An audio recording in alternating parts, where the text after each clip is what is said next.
Hola, ¿cómo están? Soy la doctora Susana Barreto y vamos a empezar el módulo renal hablando de la insuficiencia renal aguda. La insuficiencia renal aguda, que significa simplemente pérdida de la función renal en forma abrupta. Lo definimos como una súbita pérdida de función renal con caída del filtrado glomerular y también un síndrome urémico. Hay acidosis metabólica y desbalance hidroelectrolítico. Sobre todo es reversible. También se lo define como creatinina mayor de 2 miligramos por decilitro en un paciente que tenía anteriormente creatinina normal o el doble de la creatinina basal cuando es un paciente que ya estaba en insuficiencia renal crónica. Desde el punto de vista fisiopatológico y más bien clínico, lo catalogamos como una ira a diuresis conservada cuando tengo mayor de 400 mililitros por 24 horas de orina, ira oligoanúrica cuando esa orina está entre 100 y 400 mililitros por 24 horas y anúrica cuando es menos de 100 mililitros por 24 horas. Esta clasificación tiene una importancia debido a factores de tratamiento y también de pronóstico. Las iras que tienen a volumen conservado, como decimos cuando es mayor de 400 mililitros por minuto, tienen mejor evolución que las anúricas. Y además podemos darle la hidratación y el líquido no está reducida en el tratamiento y eso es muy importante. En general, desde el punto de vista fisiopatológico, vamos a clasificar a las iras en ira prerrenal, ira renal, ira posrenal, que habla más bien de dónde está la causa de la insuficiencia renal. Prerrenal, como su nombre lo indica, son causas antes del riñón. Renal significa que la lesión que inició la insuficiencia renal se encuentra en el riñón y posrenal que se encuentra después del riñón en las vías excretoras.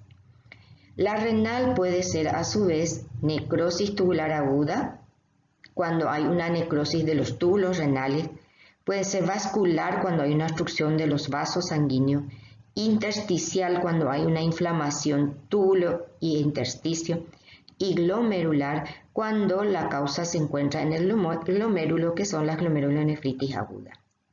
Esta necrosis tubular aguda, a su vez, vamos a tener una tóxica cuando son sustancias tóxicas como antibióticos o toxinas de algunos animales que lo producen, o isquémica cuando lo que lo produce es una disminución del flujo sanguíneo renal. Entonces, prerrenal, posrenal y renal. Y la necrosis tubular aguda puede ser vascular, intersticial o glomerular. Nosotros vamos a insistir en la necrosis tubular aguda porque es la causa más frecuente de insuficiencia renal aguda. Como dijimos, tóxica e isquémica. Prerrenal. La disminución de la presión de filtración o perfusión renal es lo que ocurre. ¿En qué casos? Nosotros ya vimos cómo la hipovolemia disminuye el flujo sanguíneo renal, por lo cual vamos a tener disminución del flujo sanguíneo. La falla cardíaca, al disminuir el gasto cardíaco, el flujo sanguíneo renal también baja. En caso de vasodilatación que nos lleva en la sepsis, que nos llevan a una hipoperfusión también por shock séptico, entonces disminución del volumen efectivo circulante. Los AINES, que son los antiinflamatorios antiesteroideos, que producen una insuficiencia prerrenal por disminuir las prostaglandinas. Ciertas drogas vasoconstrictoras, los contrastes, la ciclosporina, la fosforiacina B, que son medicamentos que usamos normalmente, también me produce una vasoconstricción y esto hace que disminuya el flujo sanguíneo renal. O pérdida de la autorregulación que tenemos cuando usamos medicamentos como la IECA, que inhibe la enzima convertidora de angiotensina 2 y entonces no hay antiangiotensina 2 y la regulación a nivel renal se altera. Vamos a ver en primer lugar cómo la hipovolemia.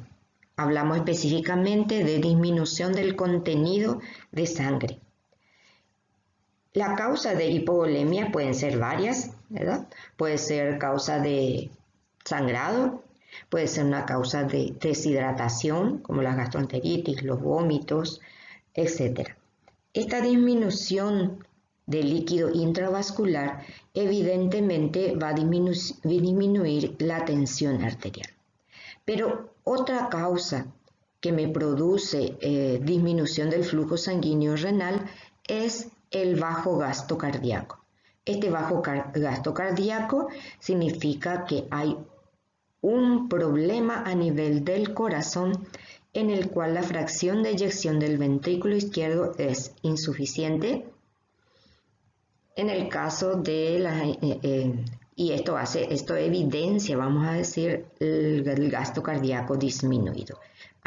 No es que hay un déficit de contenido, pero hay un mal manejo de contenido y este líquido se queda todo o en el pulmón, en el caso del ventrículo izquierdo, o en las venas cavas, en el caso de una insuficiencia derecha. Cualquiera de las dos causas, la hipovolemia y el bajo gasto cardíaco, suelen darnos una disminución de la presión arterial. Esto va a llevarnos a una disminución de la presión intraglomerular y el cese de la filtración glomerular. La tercera causa que solemos ver es la vasodilatación de todo nuestro sistema vascular, a lo que le llamamos aumento del continente, que de todos modos también disminuye la tensión arterial. Y todas estas causas, la hipovolemia, el bajo gasto cardíaco o la vasodilatación, va a producirnos entonces una disminución de la presión glomerular, disminución de la presión hidrostática intraglomerular, va a disminuir nuestro filtrado y me va a dar un fracaso renal agudo. Pero en ninguna de estas causas el riñón está lesionado. Aquí tiene la causa es la disminución del flujo sanguíneo renal. Otras causas que me van a dar a mí insuficiencia renal aguda prerrenal es la vasoconstricción renal, preferentemente de la arteriola aferente, que me va a dar una disminución del flujo glomerular, una caída de la presión hidrostática y una disminución también del filtrado glomerular. Llamamos pérdida de la autorregulación, la regulación de la arteriola aferente y la eferente, que ustedes saben, el juego de estas dos arteriolas mantienen nuestro filtrado glomerular. La prostaglandina actúa más sobre la arteriola aferente, entonces produce, cuando está una regulación y hay vasodilatación de la aferente y el flujo sanguíneo puede aumentar en este caso. Pero cuando nosotros usamos un antiinflamatorio, antiinflamatorio no esteroideos, como son el ibuprofeno o el diclofenac, etc., me va a inhibir la prostaglandina y al inhibirme la prostaglandina no tengo el efecto vasodilatador de esta prostaglandina y tengo una vasoconstricción reactiva. Luego, la angiotensina 2 sabemos que actúa más en el cierre de la arteriola eferente. Esta angiotensina 2 está inhibida por la IECA o la ARA2, que son antirreceptor de la angiotensina 2, y esto va a hacer que se dilate la eferente y ambas situaciones van a producir caída de, digamos que la presión hidrostática, lo que va a disminuir entonces el flujo glomerular. Entonces, esta pérdida de autorregulación la vemos cuando el paciente está tomando antiinflamatorios o inhibidores del IECA o los ARA2. Esto va entonces a disminuir el flujo sanguíneo renal con caída de la presión hidrostática, con cese de filtración y un fracaso renal agudo.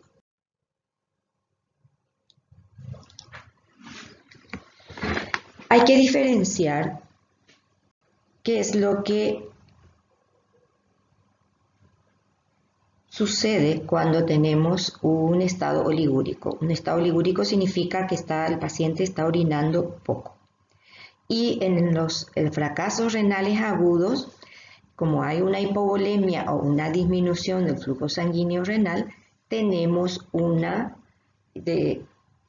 estimulación de nuestro sistema renina-angiotensina-aldosterona. Y esto va a producir reabsorción de sodio y agua a nivel renal. Y como sucede, como nos recordamos al estudiar volumen, esto va a producir que yo elimine menos sodios para retener todo el sodio posible y esto me pueda entonces aumentar mi volumen. Esto va a hacer que el sodio urinario que yo voy a medir sea menos de 20 miliequivalentes por litro o menos de 10.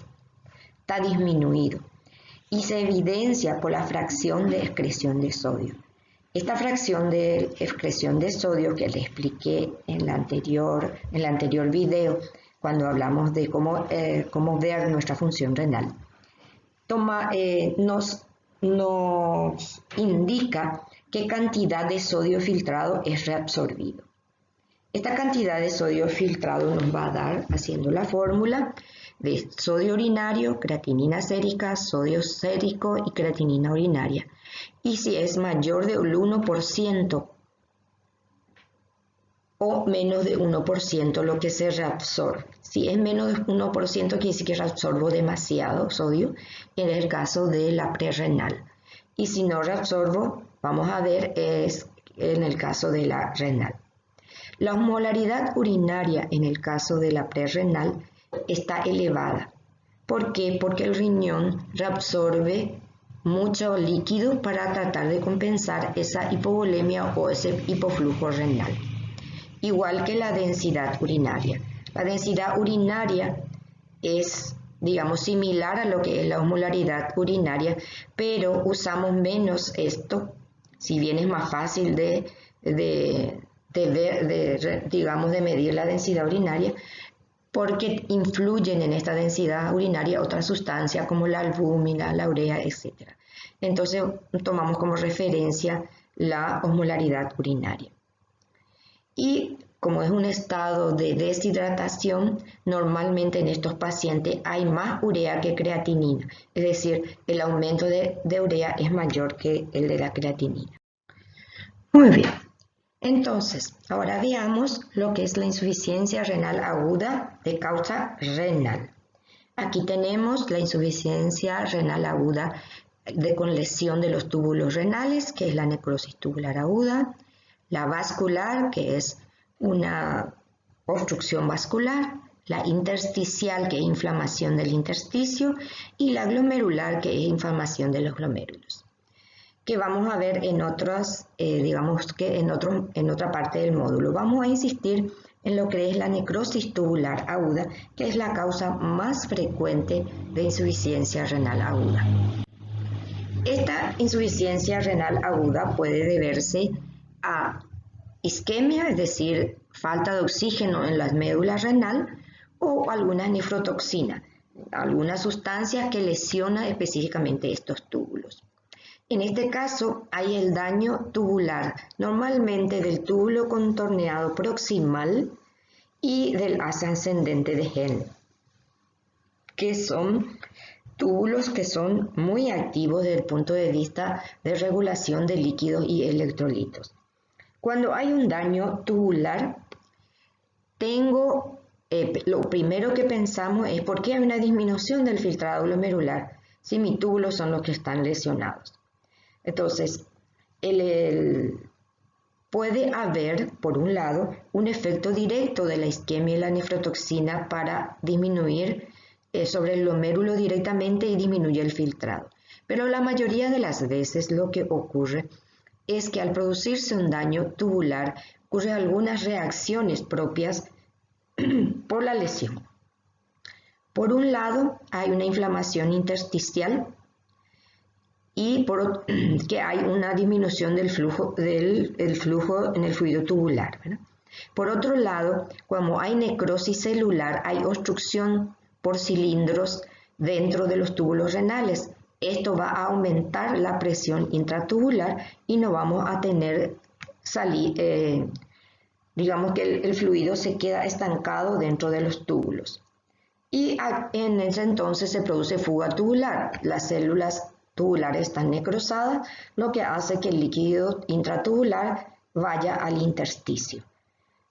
Y por último, también hay una vasoconstricción importante de todo el sistema vascular, mediadas por estas renina, angiotensina, la endotelina, etcétera, por disminución del óxido nítrico, que no pueden actuar en el túbulo renal porque están necrosadas para producir reabsorción de sodio y agua, pero pueden producir vasoconstricción a nivel de las arteriolas prerrenales y posrenales.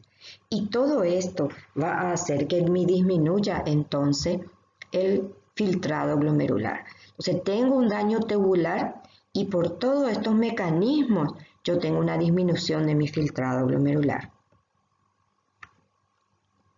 Entonces, resumiendo, hay una isquemia con nefrotoxina que produce el daño tubular, eso produce vasoconstricción y toda obstrucción de cilindros, fuga tubular, inflamación, y todo esto nos va a llevar a la disminución del filtrado glomerular y esto me va a producir la oliguria, que es lo que yo veo en mi paciente. En esta necrosis tubular aguda, ya sea oligúrica o no, tengo un sodio urinario aumentado, mayor de 40 miliequivalentes por litro. ¿Por qué está aumentado? Porque mis células tubulares están necrosadas y aunque exista el riñón ya no puede reabsorber sodio y agua. No puede reabsorber porque las células están necrosadas y entonces se eliminan. Entonces se elimina a nivel de la orina. Eso me da una fracción de eyección de sodio aumentado, mayor del 1% según nuestra fórmula. Y la osmolaridad urinaria está disminuida. Por la misma razón, los túbulos lesionados me impiden concentrar la orina. Y la densidad urinaria también. Entonces, nosotros tenemos estos índices llamados índices urinarios para diferenciar una insuficiencia renal prerrenal de una renal. Es muy importante porque con el tratamiento de la prerrenal es darle líquidos o ir a la causa que lo produjo, y en cambio en la renal el tratamiento ya es un mantenimiento o reemplazo de la función renal, que es la diálisis. Entonces en una prerrenal mi osmolaridad está aumentada, la relación urea-creatinina está aumentada porque hay más urea urinaria que plasmática. Esto no usamos mucho, pero está dentro de los índices y se lo cita. Lo mismo que la relación creatinina urinaria, creatinina plasmática. Vamos a utilizar sobre todo lo que es la osmolaridad. Entonces en la prerrenal está aumentada porque mis túbulos funcionan y hay una reabsorción de sodio y también reabsorción de agua por la ADH a nivel del túbulo y me da concentración urinaria. En la prerrenal entonces está disminuida porque mis túbulos dañados no pueden concentrar la orina. El sodio urinario en la prerrenal va a estar disminuida. ¿Por qué? Porque el riñón reabsorbe todo el sodio y agua que puede para absorber el sodio y arrastra el agua para tratar de compensar el volumen. Quiere decir que mis túbulos funcionan y que la angiotensina 2 y la aldosterona y todos los sistemas que se ponen en funcionamiento cuando yo tengo una disminución de volumen están actuando y pueden actuar porque el riñón está funcionando. Y en cambio, cuando ya hay insuficiencia renal aguda renal, estamos hablando de necrosis tubular aguda, la pérdida de sodio va a ser masiva porque estos túbulos no pueden ya reabsorber el sodio. Y la fracción de excreción de sodio va concomitantemente con el sodio en orina. O sea, la fracción de excreción de sodio en la prerrenal es de menos de 1%, porque esto me va el riñón reabsorbe todo el sodio que puede, y acá en la renal, como los túbulos están lesionados, elimina todo el sodio y no se reabsorbe nada. Entonces, la osmolaridad, el sodio en orina y su fracción de excreción nos ayudan a diferenciar una prerrenal de la renal. Todo esto puede suceder porque ustedes saben que los túbulos renales a sus diferentes niveles, vamos a decir, tienen una importancia en lo que es la conservación del medio interno. Cuando mis túbulos renales funcionan, voy a reabsorber el sodio, voy a reabsorber del agua y no va a haber ningún problema de concentrar mi orina a nivel del túbulo colector, como normalmente ocurre.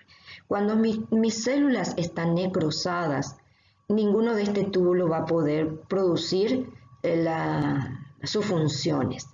Normalmente la isquémica produce lesión del túbulo contorneado proximal y también del ascendente, del asa es en el ascendente. En cambio, las tóxicas suelen producir de la distal, pero eso desde el punto de vista anatomopatológico y nosotros no nos podemos dar cuenta de eso. Bien, entonces la ira parenquimatosa, la que llamamos necrosis tubular aguda, tiene diferentes etiologías. La isquémica, en ella entran todas las causas que vimos en la prerrenal, es decir, la hipovolemia por sangrado, por deshidratación, una insuficiencia cardíaca con gases cardíacos disminuidos. Si estas causas no son mejoradas, no son tratadas a tiempo, estos van a progresar a una insuficiencia renal, vamos a decir. Eran prerrenal, pero si no se la trata con rapidez, se vuelven renal. La tóxica. Hay varias, vamos a citar simplemente algunas. Las endógenas, por ejemplo, la hemoglobina, la metahemoglobina, la bilirrubina, son pigmentos que pueden depositarse dentro de los túbulos y producir, y son tóxicas para las células tubulares y producen necrosis de las células tubulares. Las exógenas, cuando nosotros usamos antibióticos que me producen lesión tubular o algunas otras sustancias como el plomo, el etilenglicol, etc. Están también las inmunoalérgicas, aquellas que por diferentes medicamentos, o infecciosas como el virus del Anta, la leptospirosis, etc. Las más frecuentes suelen ser las isquémicas y las tóxicas. La que produce necrosis tubular aguda de origen isquémico, están los traumatismos, que es el politraumatismo con lesión importante de tejido muscular y también hemorragias, la deshidratación y la sepsis. También los cuadros quirúrgicos, las anestesias y en obstetricia los partos y abortos. Todo esto en realidad nos dan hipotensión y shock. El shock significa disminución de perfusión de los tejidos y la médula renal, que es donde están los túbulos renales, es muy sensible al déficit de oxígeno.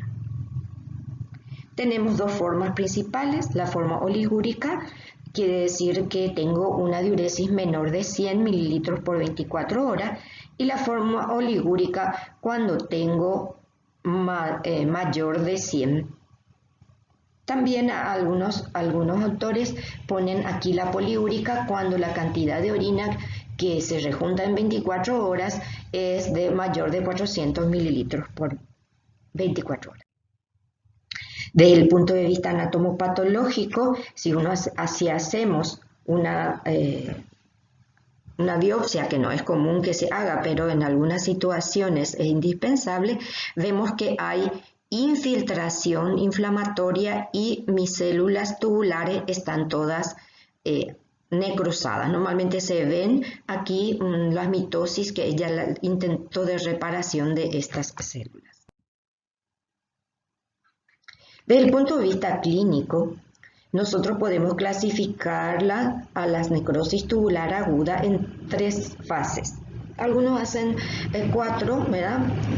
pero vamos a dejarla en 3 fases. La fase de inicio, que es un periodo durante el cual el paciente es expuesto a la agresión, ya sea el politraumatismo, ya sea que una intoxicación por algún metal o una hemoglobinuria por algún problema secundario. Esta fase de inicio, que es lo que produce la fase isquémica, disminuye el flujo o la fase tóxica en algunos casos, duran unos 1 a 3 días. Es el momento en el cual hay la isquemia y necrosis celular. Luego hay una fase de mantenimiento durante el cual ya se establece netamente la lesión parenquimatosa con necrosis de la célula y es aquí donde el filtrado glomerular cae y se mantiene normalmente entre 5 a 10 mililitros, muy bajo, a veces es 0. La fase de recuperación es cuando aparece nuevamente la diuresis pasando un periodo de oliguria, luego poliuria y después se restablece normalmente. La fase de recuperación puede recuperarse la diuresis, pero no la función renal. Pero esto depende de cada causa y también de la causa por la cual se tuvo la necrosis tubular aguda. Normalmente el 90% de los casos se resuelven en 4 semanas. Es decir, a las 4 semanas las células tubulares se han regenerado y el túbulo vuelve a tener la función que tenía. Aunque también se han visto casos que 3 meses dura la recuperación de estos pacientes, de la función renal completa de estos pacientes. Entonces, desde el punto de vista clínico, tenemos la fase de inicio, la fase de mantenimiento y la fase de recuperación. Si vamos a relacionar esto a las lesiones de las células, podemos ver, por ejemplo, una hemorragia. Una hemorragia me produce una hipovolemia y en los primeros estadios solamente tengo isquemia de mis células tubulares, pero si yo lo recupero totalmente, tengo una insuficiencia renal prerrenal, eso se recupera y no hay problema. Ahora, si esa hipotensión que me sigue estando y no tengo recuperación del flujo sanguíneo renal, ahí voy a tener una lesión de las células ya, ¿no? Que es cuando está iniciando, en el cual va a empezar a eliminarse, primero hay una alteración de la función renal, es decir, la función de las células tubulares, y luego empiezan a necrosarse. Entonces ahí por un mecanismo de hipoxia a nivel de las células tubulares. Y como vimos que hay obstrucción intratubular, inflamación dentro del intersticio y también hay a veces alteraciones de coagulación intravascular dentro del intersticio renal.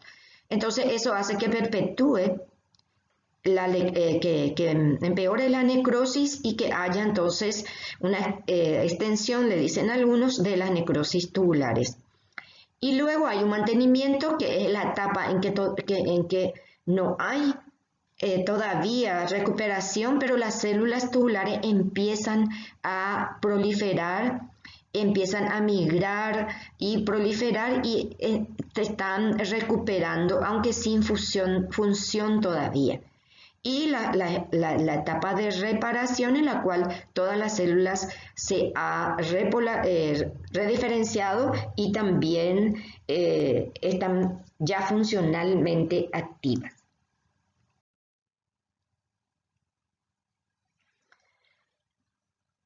La otra causa, como vimos, era la ira obstructiva.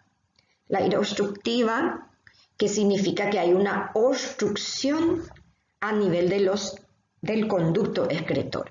Esta obstrucción puede estar a nivel de pelvis renal, a nivel del uréter o a nivel de la desembocadura del uréter, puede estar a nivel de la vejiga o a nivel de la próstata en el varón o también ciertas patologías uterinas en la mujer. Los más frecuentes son la obstrucción prostática en el sexo masculino y el neo de cuello uterino todavía en nuestro país es muy frecuente en el caso femenino. Entonces, esta obstrucción puede estar también a nivel del uréter, pero si yo tengo obstrucción a nivel del uréter, o son los cálculos o algún tumor, debe ser uréteres bilaterales, es decir, tiene que ser a los dos lados de mi uréter para que me produzca una insuficiencia renal. Porque si no voy a tener obstrucción de un lado, pero el otro riñón va a funcionar bien y va a sostener, digamos, el filtrado glomerular y la creatinina no va a estar alterada porque vivimos bien con un solo riñón. Ahora, si es el paciente tiene un único uréter o esta lesión del uréter es bilateral, entonces sí me va a dar una insuficiencia renal. La alteración del cuello de la vejiga, como son la próstata o también las vejigas neurogénicas, van a producir una posrenal total, así como alteraciones de la uretra. Podemos resumir cuáles son las causas de las lesiones posrenales o lesiones obstructivas de la siguiente manera. Extrínseca, es decir, hay algo que está obstruyendo pero no tiene nada que ver con el uréter. Es un traumatismo, puede ser un traumatismo renal de la zona lumbar, puede ser un tumor que esté comprimiendo el uréter o la vejiga, puede haber una infección o una inflamación, una hemorragia o fibrosis la fibrosis retroperitoneal que le causa muy bien conocida, que me puede ocasionar entonces obstrucción de los ambos uréteres. Puede ser intramural, que quiere decir que el uréter o el uréter o a nivel de vejiga tengo unas células neoplasia, un tumor neoplásico, puede haber fibrosis, inflamación o infección. O intraluminal cuando está dentro del uréter, que son los cálculos, coágulos, etcétera, etcétera. Entonces, desde el punto de vista fisiopatológico, podemos reconocer dos clases, fase A y fase B de esta obstrucción, que tiene que ver, aquí vemos la línea azul, viene a ser la presión tubular ureteral, el rojo es el flujo sanguíneo renal y esto que vemos aquí es la tasa de filtración glomerular. En un primer momento, el flujo sanguíneo renal está aumentado. Es cuando vemos que la presión intratubular y ureteral aumentan mucho para tratar de eliminar esa obstrucción normalmente, pero en la fase 2, con el correr del tiempo y si esta obstrucción no se elimina, vamos a decir, esta presión intratubular va disminuyendo, el flujo sanguíneo renal también, y como ven, mi tasa de filtrado glomerular va disminuyendo. Y ahí tenemos una disminución de mi filtrado glomerular y en los casos obstructivos totales tenemos anuria total. Entonces, en la fase A, ¿qué ocurre? Primero, un aumento de presión intraluminal, que es a donde se produjo ya la primera fase de la obstrucción, y hay un aumento de peristalsis para tratar de eliminar esa obstrucción. El flujo sanguíneo renal, hay una vasodilatación, digamos que por la prostaciclina, prostaglandina E2, y en la tasa de filtrado glomerular hay un aumento de presión intratubular. ¿Por qué? Porque el riñón sigue filtrando, pero como no puede eliminarse la orina, esto va a aumentar la presión intratubular al inicio sin disminuir la tasa de filtrado, pero cuando llegamos a la fase 2, la peristalsis ya está alterada, o sea que como no puede vencer la obstrucción, ya la peristalsis no aumenta, no existe más, o se cansa, vamos a decir, y empieza a dilatarse el túbulo y el uréter. Hay una dilatación porque sin tanta peristalsis en algún lugar tiene que acumularse esa cantidad de líquido que se está produciendo y que no puede eliminarse. Y al mismo tiempo hay una vasoconstricción. La angiotensina 2 y el tromboxano A2 producen una vasoconstricción que disminuye más el flujo sanguíneo renal. Y la tasa de filtración glomerular va disminuida si la obstrucción es continua. Es decir, ya no se va a producir filtrado. Esa es la fase en que hay anuria total.